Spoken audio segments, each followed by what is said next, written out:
Former Vice President Joe Biden made a plea for national unity Saturday night, calling on the country to build bridges over the Trump-era divide that have brought polarization to new heights, fracturing civility and fomenting instability. True to form, however, Joe Biden cast no blame on the loudest voices in his own party or the Trump-era media that have bred the very divisions he denounced by casting the 71 million Americans who voted for Donald Trump last week as racist white supremacists. Since last week's election, prominent members of the Democratic Party and their allies in the media have gone as far as to demand retribution against Trump supporters for promoting a president they simply didn't like. One writer of the New York Times wrote, "You can't heal or reform the GOP, who are now an extremist party. They have to be broken, burned down, and rebuilt. When Biden is in power, treat them like the actor threats to democracy they are. If those who committed crimes aren't punished, they will be more emboldened." New York Democratic Congressman Alexandria Ocasio-Cortez even mocked those who attacked the congresswoman for wanting to put them on dissident lists,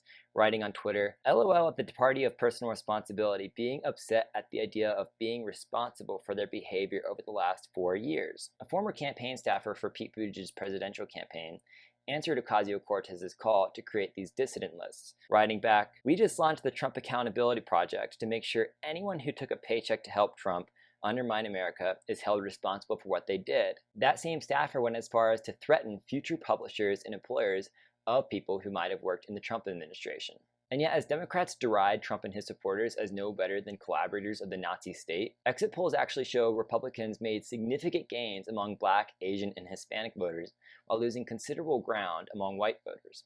So in reality, only one party got more white in this election, and it wasn't the Republican Party. So if Joe Biden were actually serious about sowing national unity, he could start by trying to taper down the rhetoric coming from his own party.